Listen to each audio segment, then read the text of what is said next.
ఆట కన్నా బోర్డులో సాగే సయ్యాటే రంజుగా ఉంటుంది. బీసీసీఐ అంటే పాలిటిక్స్ అంటే బీసీసీఐ అన్న మాట ప్రచారంలో ఉంది. బీసీసీఐలో పొలిటికల్ లీడర్ల హవా బాగా ఎక్కువ. అధికార పార్టీ బోర్డులో చక్రం తిప్పడం ఎప్పటి నుంచో వస్తోన్న అనధికారిక ఆచారం.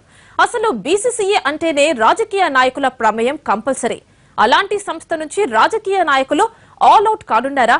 బోర్డులో పొలిటికల్ ప్లేయర్స్ కు కాలం చెల్లే రోజులు వచ్చేశాయా? లోధా కమిటీ ఎలాంటి సూచనలు చేసిందో ఇప్పుడు చూద్దాం.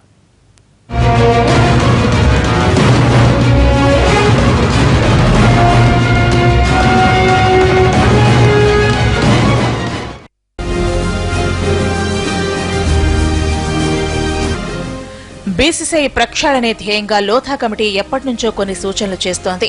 ఈ సిఫార్సులను సుప్రీంకోర్టు ఆమోదించింది. 6 నెలల్లోపు వీటిని అమలు చేయాలన్నది సుప్రీం ఆదేశం. కోర్టు ఆమోదించిన సూచనల ప్రకారం ఇక నుంచి బీసీసీఐలో ఒక రాష్ట్రం ఒక ఓటు విధానం కొనసాగాలి. నగరాలు కేంద్రంగా చేసుకుని నడిచే సంఘాలు, రైల్వేస్, సర్వీసెస్ తరహా సంఘాలకు ఓటు హక్కు ఉండదు. మంత్రి పదవిలో ఉన్నవాళ్లు, 70 ఏళ్ల వయసు దాటిన వాళ్లు బీసీసీఐ సభ్యులుగా ఉండరాదు. నేర చరిత్ర ఉన్నవాళ్లు, ప్రభుత్వ అధికారులు పదవులకు అనర్హులు. బీసీసీఐ అధ్యక్ష పదవిలో 2 సార్లకు మించి ఉండటానికి వీల్లేదు. ఒక్కోసారి అత్యధికంగా 3 ఏళ్ల దాకా పదవిలో ఉండొచ్చు.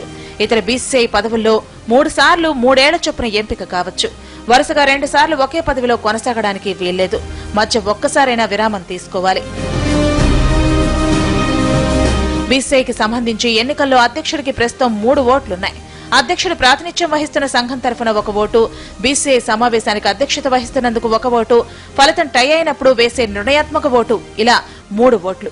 అయితే సమావేశానికి అధ్యక్షత వహిస్తున్నందుకు వేసే ఓటు రద్దు చేయాలని ప్రతిపాదించింది లోధా కమిటీ. సెలక్షన్ కమిటీలో 3 ఉండాలి. మాజీ టెస్టు క్రికెటర్లే ఉండాలి. అత్యధిక అనుభవం ఉన్న ఆటగాడిని సెలక్షన్ కమిటీ చైర్మన్ గా నియమించాలి. బీసీసీఐ పదవిలో ఉంటూ రాష్ట్ర సంఘంలోనూ పదవి చేపట్టడానికి వీల్లేదు. బీసీసీఐ ప్రజల డబ్బుతో నడిచే సంస్థ కాబట్టి దీనికి సంబంధించిన వ్యవహారాలని తెలుసుకునే హక్కు ప్రజలకు ఉండాలి. కాబట్టి బీసీసీఐ తనంత తాను సమాచార హక్కు చట్టం పరిధిలోకి రావటమో లేక ప్రభుత్వమే బీసీసీఐని ఈ చట్టం కిందకు తేవటమో ఏదో ఒకటి జరగాలి. ఆటగాళ్లకో సంఘం ఏర్పాటు చేయాలి. ఫస్ట్ క్లాస్ క్రికెట్ ఆడిన ప్రతి ఒక్కరూ ఇందులో సభ్యులుగా ఉండొచ్చు. ఈ సంఘం ఏర్పాటుకు ఒక స్టీరింగ్ కమిటీని నియమించాలి. ఇందులో మాజీ హోంశాఖ కార్యదర్శి జీకే పిళ్లతో పాటు టీమిండియా మాజీ కెప్టెన్ అమర్నాథ్ కుంబ్లే, మహిళా క్రికెట్ దిగ్గజం డయానా ఎడ్రిల్జీ ఉండాలి. క్రికెటర్ల సంఘానికి బోర్డే ఆర్థిక సాయం అందించాలి. బీసీసీఐ నిర్వహణకు 9 మంది సభ్యులతో కూడిన ప్రత్యేక పాలక మండలి ఉండాలి. 5గురిని ఎన్నుకోవాలి. ఇతరు ఆటగాళ్ల సంఘం ప్రతినిధులుండాలి. ఒక మహిళా క్రికెటర్ కి చోటు ఇవ్వాలి.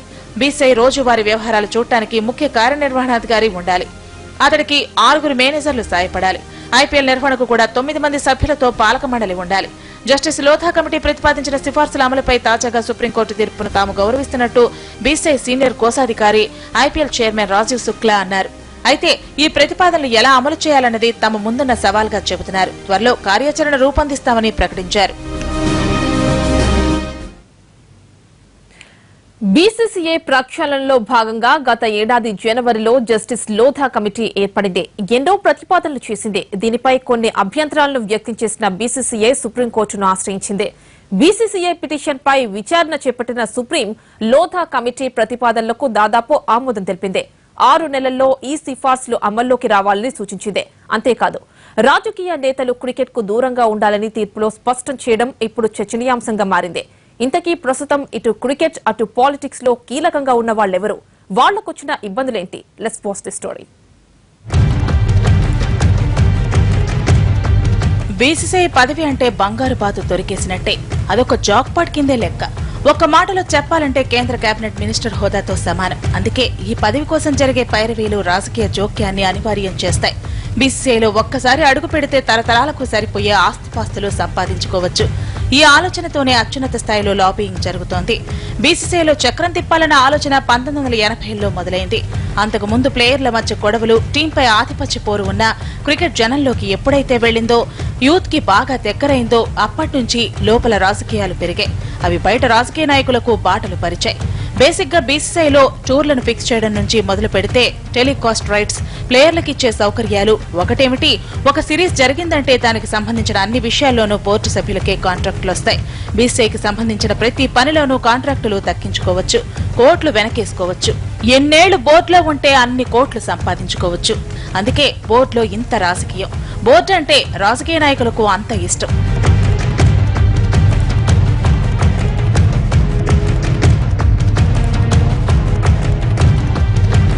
బీసీసీఐ పదవి బంగారు గుడ్లు పెడుతుండటంతో పొలిటికల్ లీడర్ల ఎంట్రీ మొదలైంది.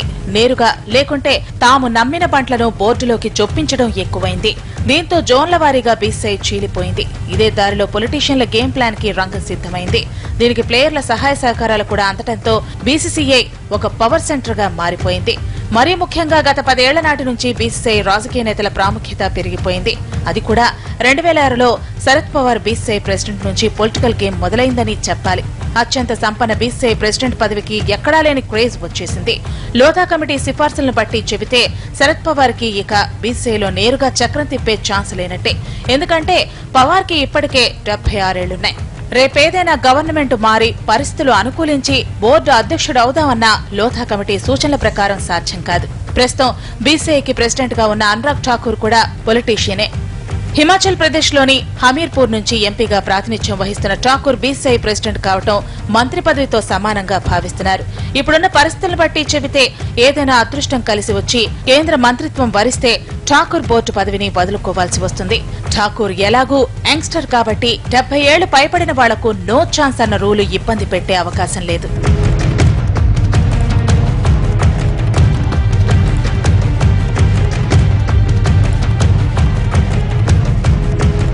అదృష్టమో దురదృష్టమో తెలియదు కానీ అసలు పొలిటీషియన్లకు బోర్డులో సభ్యత్వం లేదని సిఫార్సు చేసి ఉంటే బీసీసీఐ నుంచి ఎందరో దూరమవ్వాల్సి వచ్చేది.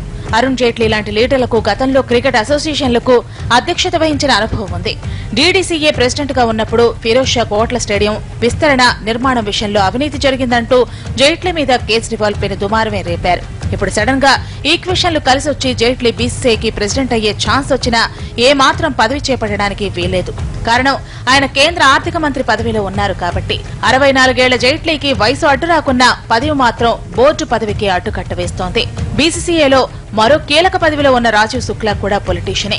కాంగ్రెస్ పార్టీ రాజ్యసభ ఎంపీగా ఉన్న శుక్లా ఐపీఎల్ చైర్మన్. ఐపీఎల్ కి ఉన్న క్రేజ్ గురించి అందరికీ తెలిసిందే. దాదాపు బీసీసీఐ బోర్డు ప్రెసిడెంట్ తో సమానమైన పదవి. ఎందుకంటే ఫ్యూచర్ అంతా పొట్టి ఫార్మాట్తే కాబట్టి ఐపీఎల్ చైర్మన్ పదవి కూడా పవర్ఫుల్లే. ప్రస్తుతం లోధా కమిటీ సూచనల ప్రకారం చెబితే రాజీవ్ శుక్లాకు వచ్చిన ఇబ్బందులేం లేవు. వయసు ప్రకారం ఎలాగూ ఇప్పట్లో వచ్చిన తంటా లేదు. ఇక మంత్రి పదవులంటే ప్రాతినిధ్యం వహిస్తున్న పార్టీ ప్రకారం చెబితే 2019 వరకు ఆ అవకాశమే లేదు. కాబట్టి శుక్లా సేఫ్ అనే చెప్పాలి.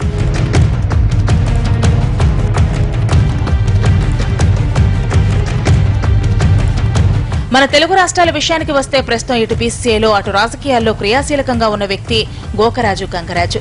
గంగరాజు బీజేపీ తరఫున నర్సాపురం నుంచి ఎంపీగా గెలిచారు. అంతేకాదు బీసీసీఐ వైస్ ప్రెసిడెంట్ గానూ ఉన్నారు. ఇప్పటికిప్పుడు రాజకీయంగా ఏదైనా పదవి వరిస్తే గంగరాజు తన బీసీసీఐ పదవిని వదులుకోవాల్సి వస్తుంది. క్రికెట్ కి రాజకీయాలకి సంబంధం ఉన్న వాళ్ల గురించి చెబితే కీర్తి ఆజాద్, నిరంజన్ షా, సిద్ధు లాంటి వాళ్లు చాలా మందే ఉన్నారు. సొంత పార్టీ లీడర్ అయిన జైట్లీపై అవినీతి ఆరోపణలు చేసింది కీర్తి ఆజాదే. కీర్తి ఆజాద్ ఆరోపణలతో కేజ్రీవాల్ గొంతు కలిపారు. ఈ ఇష్యూతోనే ఢిల్లీకి సెంట్రల్ గవర్నమెంట్ కి లడాయి మొదలైంది. మొత్తంగా ఇప్పట్లో కాకున్నా క్రికెట్ కి పాలిటిక్స్ కి సంబంధం ఉన్న ఇలాంటి వాళ్లకు ఇటు బోర్డు పదవి అటు మంత్రి పదవి అంటే ఇక ఎంత మాత్రం కుదరదు. అక్కడా ఇక్కడ చక్రం తిప్పడానికి వీల్లేని పరిస్థితి. ఏదేమైనా బీసీఐలో పొలిటీషియన్ల పాత్ర బాగా తగ్గాలని సుప్రీం ఆదేశించడం ఒక రకంగా శుభ పరిణామమే. రికమెండేషన్లు తగ్గుతాయి. ముంబై, నార్త్, సౌత్ జోన్ల ఆధిపత్య పోరుకు ఎండ్కాట్ పడే ఛాన్స్ ఉంది. ప్రతిభ గల ఆటగాళ్లకు మరిన్ని అవకాశాలు వస్తాయి. అలా జరగాలని కోరుకుందాం.